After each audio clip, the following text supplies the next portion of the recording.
Hello, boys and girls. We are going to go ahead and take a look at our words for this week. Even though we have 4 days this week, we are going to do our word study. We're going to be focusing on coined words, all right? When I think of coined words, I think of money, but that's not what this is.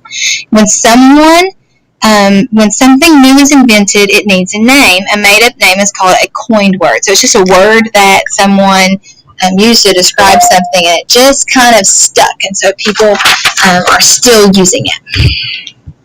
All right, I'd like for you to read along with me. Those words are astronaut, skyscraper, suburb, nylon, hatchback, takeout, jazz, monorail, laptop, and infomercial. These were never really real words in a dictionary. It was just what someone came up with whenever something new was invented, like I said. All right, so an astronaut is the pilot of a spacecraft.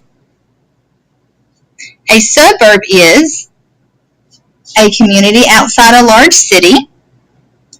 A hatchback is a car with a hatch in the back. That would be the ones, not a trunk. We're not talking about a trunk, but it's almost like it has a full door that raises up. Jazz is music with a strong rhythm and an accented beat that falls in unusual places. A laptop is a small portable computer. I think they got that because it sits on top of your lap. Nylon is a material made from chemicals. Takeout is food prepared that you take home to eat. You take it out of the restaurant and take it home to eat. A monorail is a train that runs on a single track. They have those at Disney World, and they're used. Remind me, and I'll try to pull up a video of that so you guys can see it. An infomercial is a TV program that gives information and also sells a product.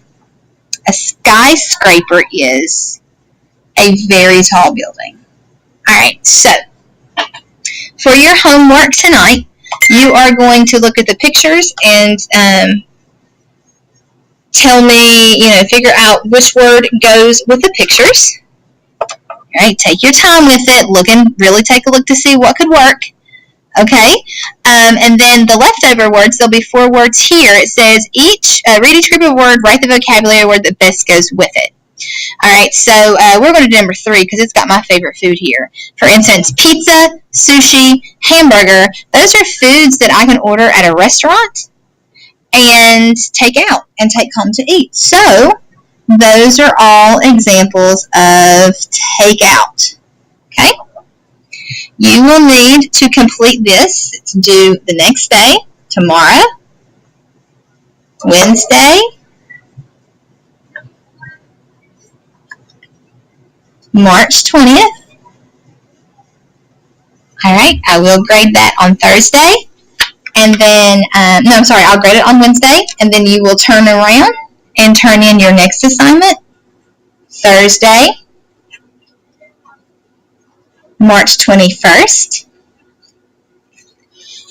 On this side, remember we have our words and how to use them in text. So make sure you write yourself a little note to remind yourself to use context clues.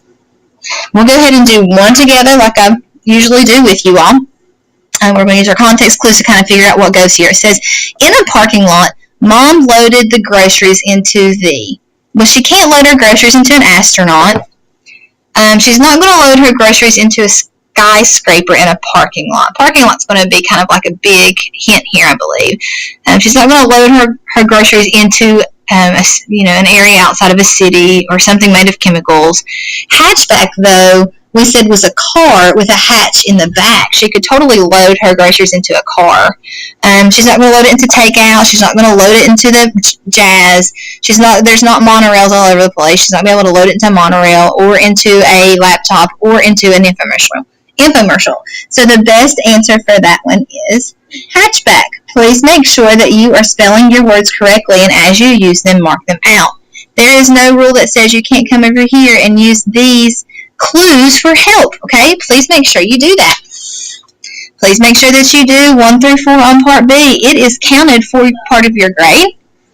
Your right to learn can be an extra 5 points extra credit. If you don't feel like doing that, you don't have to. You can mark out of it, but the directions are to draw a cartoon based on one of the vocabulary words. Use at least one other vocabulary in the captions. So you have to draw me a picture. I have to be able to clearly understand that that is a picture of a vocabulary word, and then you have to use another vocabulary word in the caption. If that's not your jam, you can go ahead and mark that out. As always, if you have any questions, please feel free to ask me, boys and girls. Have a great week.